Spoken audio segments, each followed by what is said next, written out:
இன்னைக்கு ஒரு மிகப்பெரிய குட் நியூஸ் ஒன்று. உச்சநீதிமன்ற தலைமை நீதிபதி மிஸ்டர் கவாய் சார் அவங்க இந்த உச்சநீதிமன்றத்தோட ஆர்டர், அதாவது ஸ்ட்ரே டாகு அதெல்லாம் ரீலொகேட் பண்ணணும், ஷெல்டரில் வைக்கணும். ரேபிஸ் தொற்றுனால நாய்களெல்லாம் கடித்து குழந்தைகள் சாகிறத எங்களால் அனுமதிக்க முடியாது. நிர்வாக காரணங்களுக்காக தான் இந்த ஆர்டரே நாங்கள் போடுறோம். இதை எந்த அனிமல் லவ்வர்ஸும் இதை எதிர்க்கக்கூடாது அப்படின்னு சொல்லியிருந்தாங்க. இதை நாங்கள் ஏற்றுக்கவும் மாட்டோம். No room for any mercy அப்படின்னு சொல்லிட்டு மாதிரி தான் அந்த ஆர்டரில் கருத்து தெரிவிச்சிருந்தாங்க நீதிபதிகள் பர்திவாலா அண்ட் மகாதேவன் சார். இது அட்மினிஸ்ட்ரேட்டிவ் லெவலில் இது கரெக்டு தான். ஏன்னா குழந்தைங்களையும் நம்ம பார்க்கணும் இல்லையா? சில டாக் பைட் பண்ணுறதுனால ரேபிஸ் தொற்று ஏற்பட்டு அந்த நாய்கள் மாதிரியே உருவாகி ஒரு மனித குழந்தைகளோ இல்லை பெரியவங்களோ இறந்து போகிறதுங்கிறது எவ்வளோ பெரிய கொடுமைங்கிறது நமக்கும் தெரியும். அதே சமயத்தில் இந்த உலகில் வாழற ஒரு உயிரினம் அப்படிங்கிற எண்ணம் தான் இன்னைக்கு நேற்று இந்தியா கேட்டு அந்த இடத்துல டெல்லியில் விலங்கின ஆர்வலர்கள் எல்லாருமே கூடுறாங்க. முக்கியமாக பெண்கள், ஆண்கள், சினி ஆக்டர்ஸு, இவங்க எல்லாருமே குரல் கொடுத்தாங்க. அரசியல்வாதிகள் எல்லாருமே குரல் கொடுத்தாங்க. இதற்கு காரணம் என்னன்னா, அதுவும் ஒரு உயிரினம். நம்ம குழந்தைகளை பார்த்தா எவ்வளோ பாசம் வரும், நமக்கு அன்பு ஏற்படும். அதுக்கு ஈக்குவலான அன்பு தான். அதாவது வீட்டில் வளர்கிற நாயாக இருந்தாலும் சரி, காசு கொடுத்து வாங்குகிற நாயாக இருந்தாலும் சரி, இல்லை நம்ம தெருக்களில் நோய்வாய்ப்பட்டு உணவுக்கு ஏங்கி தவிச்சுக்கிட்டு பல தொல்லைகளுக்கு இடையில் ராத்திரியில் தூங்குறதே இல்லைங்க. எந்த நாயும் தூங்குறது கிடையாது. அவ்வளோ தொல்லைகள். அந்த நாய் மேலே ஏன் பாசம் மனிதர்களுக்கு அப்படின்னு பார்த்தோம்னா நிறைய காரணங்கள் இருக்குது. அது வாலாட்டுறது போதும் பாசம் வைக்கிறதுக்கு. அதே சமயத்தில் அது நம்ம கண்களை பார்த்து தான் பேசும். அந்த உயிரினங்களுக்கே உண்டான ஃபிசிக்கல் ஸ்ட்ரக்சர் அந்த மாதிரி. அதே சமயத்தில் நம்ம தெருக்களில் பார்த்திங்கன்னா குழந்தைங்களுக்கே நாய்களை காரணம் காட்டி அந்த நாய்கள்கிட்ட எடுத்துகிட்டு போய் குழந்தைங்களுக்கு சாப்பாடு ஊட்டி இந்த மாதிரி தான் அவங்க நம்ம கூடவே இருந்தாங்க. ஏன் சிந்து சமவெளி நாகரிகத்தில் கூட நாய்களை பயன்படுத்தியிருக்காங்க. வேட்டைக்கு போகும்போது நாய்களை பயன்படுத்தியிருக்காங்க அப்படின்ற ஒரு ஹிஸ்ட்ரியே இருக்குது. அந்த மாதிரி தான் ரீசெண்ட் டேஸ்லேயும் இந்த நாய்கள் மேலே அவ்வளோ பாசமாக நம்ம டொமஸ்டிக் விலங்கினமாக அது இருக்குது. இதில் மிக முக்கியமாக பார்த்திங்கன்னா, அது ஏன் இவ்வளவு அன்பு வைக்கிறோம் நாய் மேலே அப்படின்னு பார்த்திங்கன்னா, நம்ம அடித்தாலும் வாங்கிக்கிட்டு, அடிக்கும் போதே வாலாட்டிக்கிட்டு நம்மளை பார்க்கும். இன்றைக்கி ஒரு வீடியோ பார்த்தேன். அதில் என்னன்னு பார்த்திங்கன்னா, ஒரு 35 வயது மதிக்கத்தக்க ஆண் பயங்கரமாக அடிக்கிறாரு. இப்போ ஸ்ட்ரே டாக்ஸ்ன்னு சொல்லிட்டு நிறைய வீடியோஸ் வருது இல்லைங்களா? அடிக்கிறாரு. அது திரும்ப அவரை பார்க்குத ஒழிய அவர் எதிர்க்கலை. இந்த மாதிரி தான் யாருன்னா தாக்குனாங்கன்னா, நடுநிசி நாய்கள்னு ஒரு கதையை எழுதியிருக்காரு சுஜாதா சார். அந்த நடுநிசி நாய்கள் கதையை படித்து பாருங்கள். நாய்கள் மனிதர்களோட தொல்லைகள், நாய்கள் படுற பாடு, இதெல்லாம் நிறைய புரிய வரும். மனிதர்களை இணைச்சி எழுதியிருப்பாங்க சார்.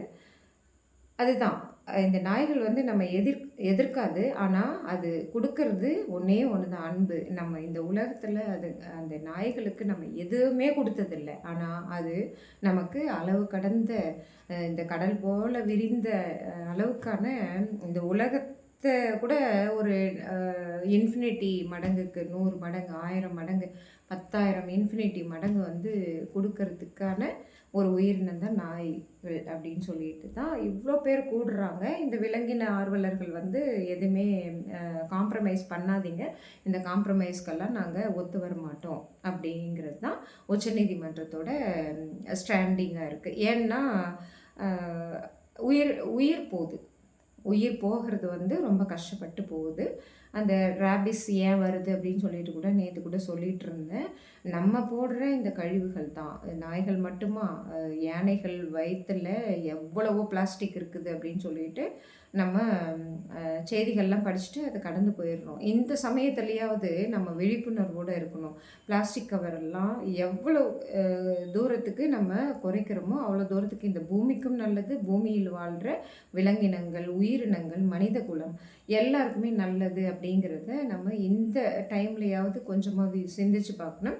ஒன்லி இது வந்து சுப்ரீம் கோர்ட்டோட ஆர்டராக மட்டும் நம்ம பார்க்குறதில்ல, எந்த பிரயோஜனமும் கிடையாது. சுப்ரீம் கோர்ட் வந்து நிர்வாக ரீதியாக ஒரு முடிவு எடுத்து தான் ஆகணும். ஏன்னா அவங்க வந்து ஹையஸ்ட் நிர்வாக அமைப்பு இந்த இந்தியாவில். அவங்க சொல்கிறத நம்ம கேட்டு தான் ஆகணும் அப்படிங்கிற கட்டாயத்துக்கான ஒரு அரசியலமைப்பு இருக்குது. இருந்தாலுமே இது வந்து எந்த விதமான ஒரு ரெக்வசிஷன்லாம் எடுத்துகிட்டு வராதிங்க அப்படின்னு சொல்லிட்டாங்க. இமெயில் மூலயமா போடுறாங்க பெட்டிஷன்ஸு. அந்த இந்தியா கேட்டில் மிக முக்கியமாக அவங்களுக்கெல்லாம் கைகூப்பி தலை வணங்கி நன்றிகள்ங்க. விலங்கின ஆர்வலர்கள் இத்தனை பேர் இருக்காங்க, எவ்வளோ மனிதர்கள் நல்லவர்களாக இருக்காங்க அப்படிங்கிறது வந்து ரொம்ப சந்தோஷமாக இருந்தாலும் சுப்ரீம் கோர்ட்டு இந்த பெட்டிஷன்ஸ் எல்லாம் நிராகரிச்சிட்டாங்க. இருந்தாலுமே இது வந்து இவ்வளோ பெரிய ரோவாக போயிட்டுருக்கு. நியூஸ் டேடியில் கூட ஒரு நியூஸாக வர்ற அளவுக்கான ஃபாரினரோட யூடியூப்பு, சோஷியல் மீடியம்ஸ்லலாம் இதை பேசுகிற அளவுக்கு ஆயிடுச்சுன்னா அது ஒரு அன்பு தான், வேறு ஒன்றுமே இல்லை. பாசப்பிணைப்பு தான், அந்த நாய்கள் மேலே இருக்கிற பாசப்பிணைப்பு தான். எங்கள் கூடவே எங்கள் தெருவில் இருந்த ஒரு உயிரினங்கள் வாய்ஸ்லெஸ்ஸு, நான் தான் சொன்னேன் இல்லையா, அதை நீங்கள் நல்லா அடிச்சிருங்க, இல்லை கொலையே கூட பண்ணுறதுக்கு போங்க. அது வந்து நமக்கு திரும்ப தர்றது வந்து ஒன்றே ஒன்று தான், பாசம். அந்த பாசத்துக்கு அன்புக்கு அடிமையாகாத எந்த மனிதர்களுமே இருக்க மாட்டாங்க. அந்த அடித்தவங்க கூட அது மேலே ஒரு பரிதாபத்தை, பரிவை காட்டுற அளவுக்கான அன்பை தரக்கூடியது தான் நாயினம். அதனால தான் இவ்வளோ தூரத்துக்கு இந்தியா கேட்டில் அத்தனை பேர் கூட்டினாங்க. அவங்கள வந்து கோர்ட் ஆர்டர் இல்லைங்களா, அதனால் கொஞ்சம் ஹர்ஷாக பிஹேவ் பண்ண வேண்டியதாக இருந்தது. ஏன்னா அவங்க பாச பிணைப்பில் இருக்காங்க.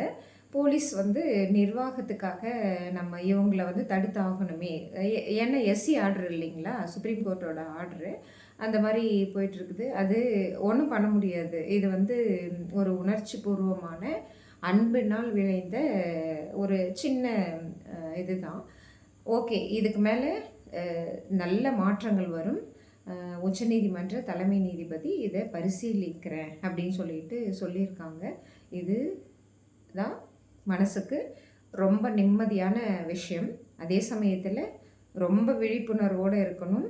இந்த மாதிரி அதாவது இந்தியாவே ஒரு யுனைட்டாக நின்று ஒரு வாயில்லா ஜீவன்களுக்காக நம்ம கூட வாழ்கிற, அன்பு செலுத்துகிற, அதாவது நம்ம எவ்வளோ தூரத்துக்கு நினைக்கிறோமோ அதுக்கும் மேலே அன்பு செலுத்துகிற அந்த உயிரினத்திற்காக. அதனால் ஒரு பைசா கிடையாதுங்க. ஆனால் இத்தனை ஜனங்கள் வந்து வந்திருக்கிறத பார்க்கும்போது நீதிபதிகளுக்கே கூட கொஞ்சம் நல்ல சந்தோஷமாக இருந்திருக்கும்.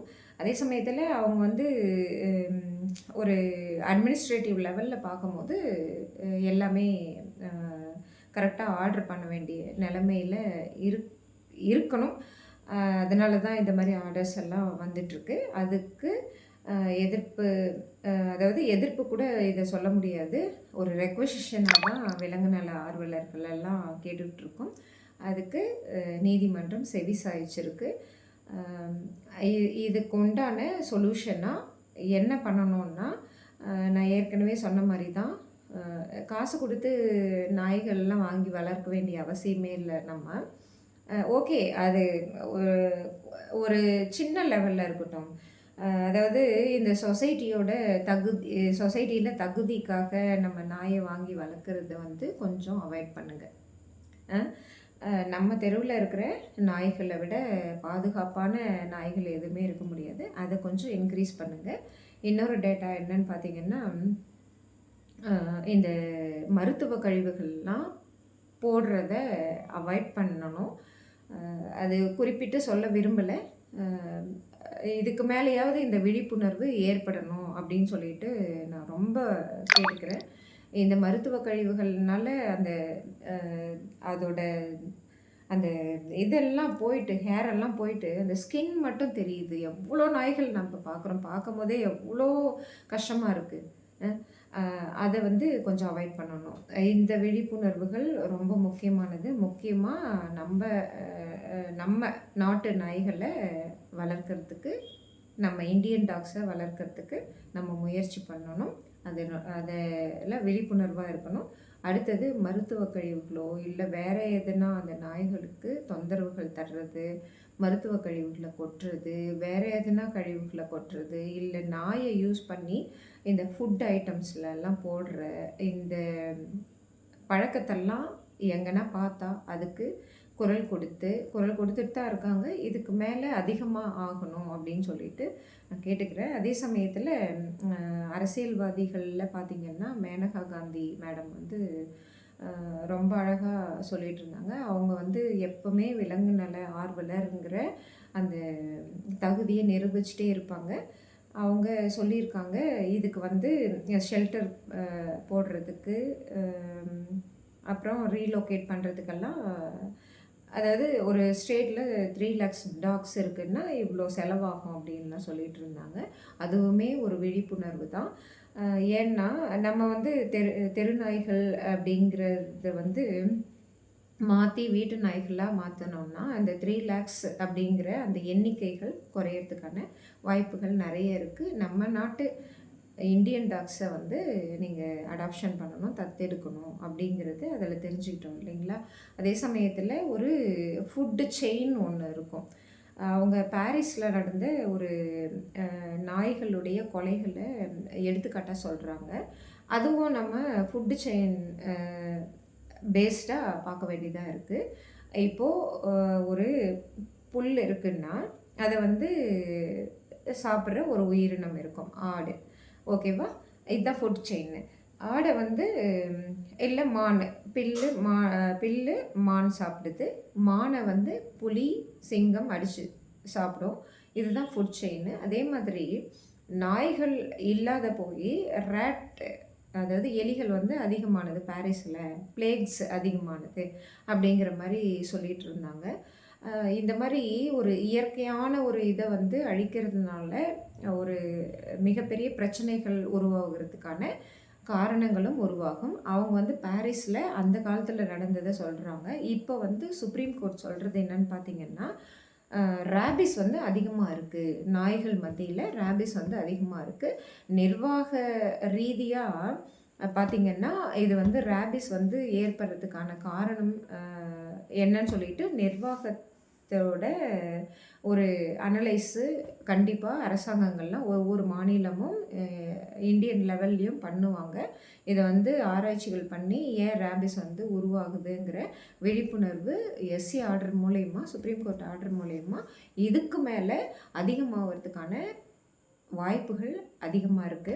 அது ரொம்ப சந்தோஷமா வரவேற்கிறேன். இந்த ராபிஸ வந்து குறைக்கிறதுக்கான வழிமுறைகளையும் பண்ணுவாங்க. தயவுசெய்து பிவிஎஸ்சி டாக்டர்ஸ் எல்லாம் இந்த ராபிஸ் வந்து ஏன் அதிகமாகுது அப்படிங்கிற அந்த விழிப்புணர்வை சமுதாயத்துக்கு கொடுங்க. இந்த ராபிஸை குறைச்சா ஸ்ட்ரே டாக்ஸ் மேலே இருக்கிற இந்த அலிகேஷன், இந்த இஷ்யூ வந்து குறையறதுக்கான வாய்ப்புகள் நிறைய இருக்குது. ஏன்னா பிவிஎஸ்சி டாக்டர்ஸ் வந்து உங்களுக்கு விலங்கினங்கள் பற்றி எங்களை விட நிறைய தெரியும். நீங்கள் கோஆப்ரேட் பண்ணுங்கள், நாங்களும் கோஆப்ரேட் பண்ணுறோம். கண்டிப்பாக கோஆப்ரேட் பண்ணுவோம்.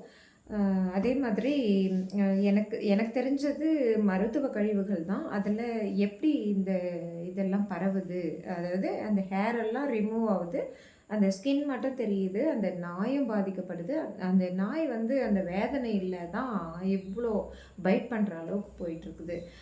அது வந்து இந்த சிரஞ்சஸ்ஸு இதெல்லாம் சாப்பிட்றதுனால தான், இந்த டேப்லெட்ஸ் எல்லாம் சாப்பிட்றதுனால தான், இல்லை இந்த ஸ்பாஞ்சஸ் எல்லாம் இருக்குது இல்லைங்களா, அதில் இருக்கிற பிளட்டில் இருக்கிற நோய் தொற்று தான் நாய்களுக்கு இந்த மாதிரி எல்லாம் ஆகுது அப்படிங்கிற மாதிரி ஒரு நியூஸஸ் படித்ததுனால தான் இதெல்லாம் சொல்லிகிட்ருக்கோம்.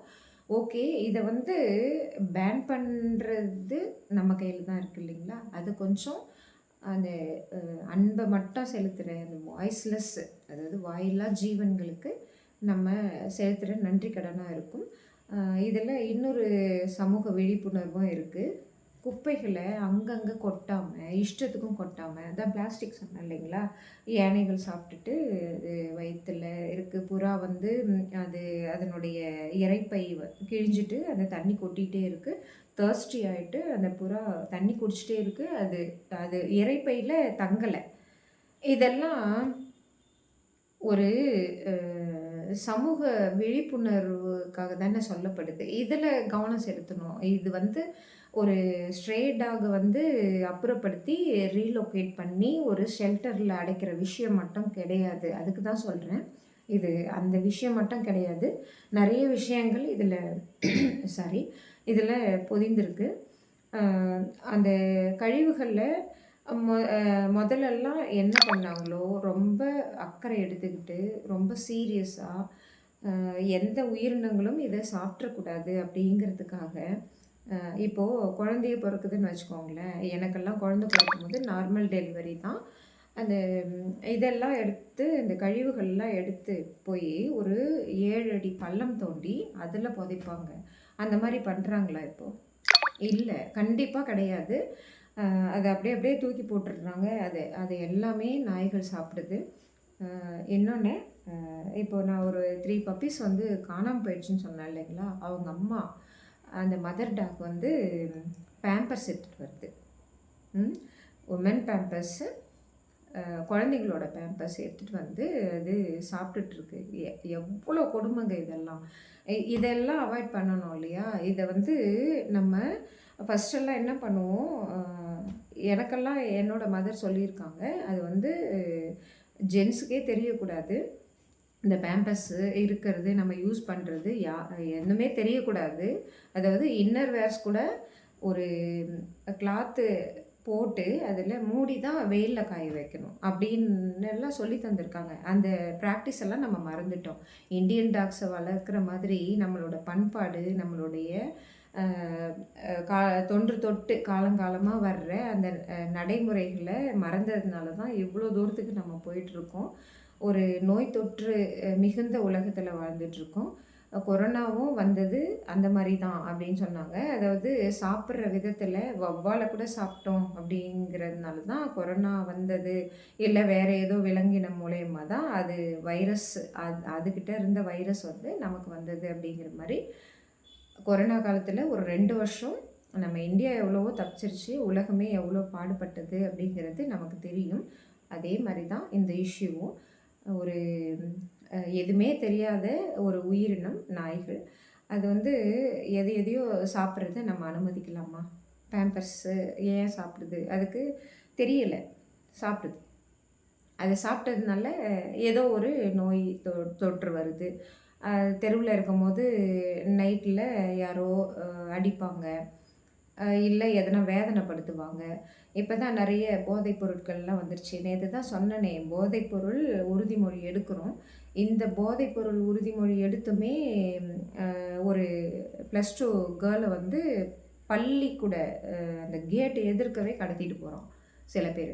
அவன் வந்து ஒரு பெண்ணையே இந்த மாரி ஒரு மனித குலத்து பெண் குழந்தையே இப்படி பண்றவன், நாய என்ன பண்ண மாட்டான்? எத்தன டாக வந்து ஒரு சிசிடிவி கேமராவுல ஒரு கோணிப்பையில எடுத்துட்டு வந்து எவ்வளோ கேவலப்படுத்தி, எவ்வளோ அசிங்கப்படுத்தி, அந்த டாக அவ்வளோ கொடுமைப்படுத்தி எடுத்துட்டு வந்து போடுற ஒரு மனித மிருகங்கள நம்ம எத்தன சிசிடிவி கேமராவுல பார்த்துருக்கோம். எத்தன சிசிடிவி கேமராவுல பதிவாகியிருக்கு. அந்த வாயில்லா ஜீவன்கள் என்னங்க பண்ணும்? பெண் குழந்தைகள் வந்து ஒரு 8 வயசு குழந்தைய கும்மிடி பூண்டியில இந்த மாரி பண்ணியிருக்கான். போல்டா சொல்றா. போலீஸே அவங்கள பாராட்டுறாங்க அந்த குழந்தைய. ஆனாலும் அந்த குழந்தைக்கு உண்டான வேதனை தீரவே தீராது. அதே மாரி தான் வாய்ஸ்லெஸ் டாக்ஸ் எல்லாம் வாய்ஸ்லெஸ்.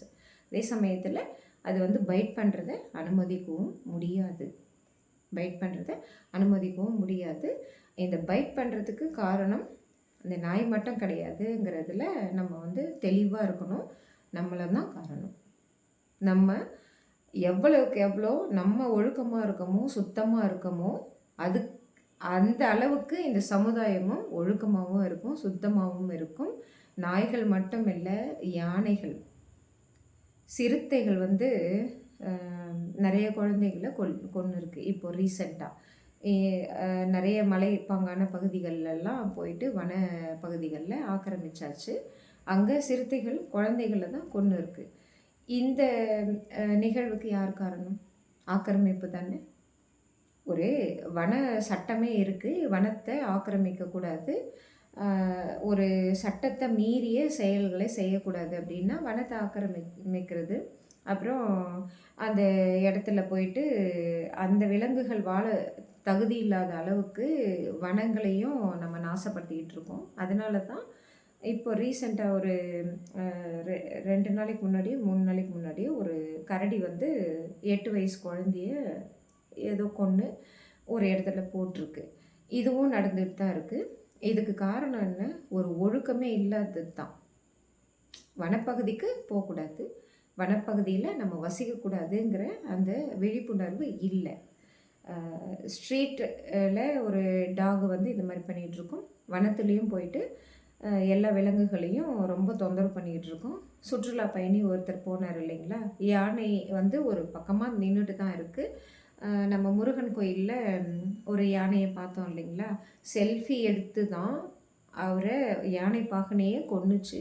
கொன்னுட்டு அந்த யானை அவர கொன்னுட்டோமோ அப்படின்னு சொல்லிட்டு அழுந்ததையும் நம்ம பார்த்தோம். 2 நாள் கழிச்சு குழந்த மாரி இன்னொரு யானை பாகன் சொல்றத கேட்டுட்டு அவ்வளோ பெரிய உருவம் நின்னுட்ருக்குது. இதுக்கு காரணம் அந்த செல்ஃபோன் பிடிக்கல அப்படின்னு சொல்லிட்டு எத்தனையோ அ விழிப்புணர்வு நியூஸ் எல்லாம் போடுறாங்க. அப்படியும் அந்த பாகன் வந்து செல்ஃபி எடுத்து அத தொந்தரவு பண்ணியிருக்காரு. அதே மாரி இஷ்யூ இப்போ பந்திப்பூர் அந்த ரோடு ஓரத்துல யானை நின்னுட்ருக்கும்போது, ஒருத்தர் தனியா நின்னுட்டு செல்ஃபி எடுக்குறாரு. அவர தொரத்திக்கிட்டு போய் அது கொல்ல கூட கொல்லலங்க அது. பாவம். "நீ இப்படி பண்றியே" அப்படின்னு சொல்லிட்டு அந்த காலால எடறிட்டு போயிடுச்சு. அவ்வளோ தூரத்துக்கு 5 அறிவு ஜீவன் கண்ட்ரோலா இருக்கும்போது, நம்ம எங்க கண்ட்ரோலா இருக்கோம்? டெக்னாலஜி வளர்ந்துருச்சு, எல்லாமே வளர்ந்துருச்சு. ஆனா, ஒழுக்கமும், பண்பும் இல்லாத இந்த சமுதாயம் எல்லா விலங்கினங்களையும் அழிச்சுக்கிட்டு இருக்கு. அவங்களுக்கும் நோய் தொற்று ஏற்படுறதுக்கு, அவங்க வாழ்வியல ஃபுல்லா 100% எல்லாம் நாசப்படுத்திட்டோம்.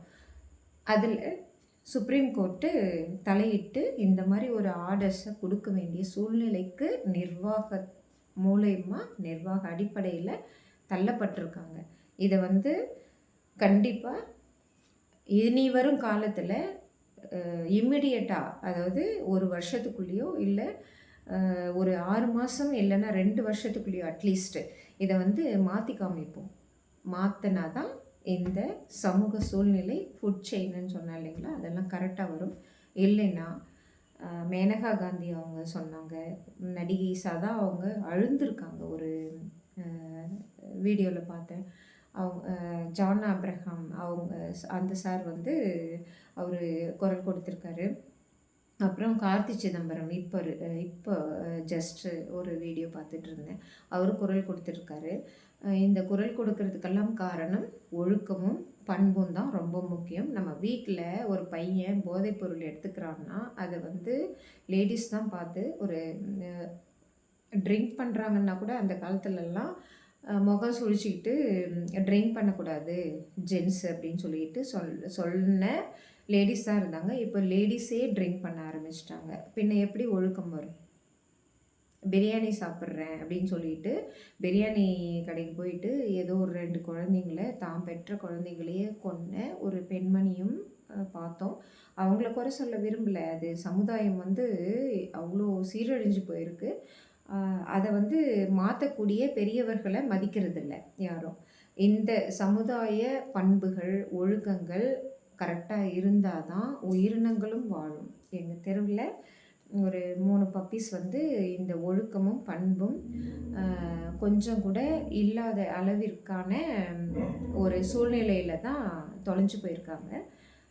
அவங்களும் திரும்ப கிடைப்பாங்க அப்படிங்கிற நம்பிக்கையோட ஒழுக்கம், பண்பு, சமுதாயத்தின் மேலே ஒரு சீரிய பார்வை, இது எல்லாமே இந்த மனித குலத்துக்கு வேண்டும் அப்படிங்கிற ஒரு நற்கருத்தோட இந்த வீடியோவை முடிக்கிறேன்.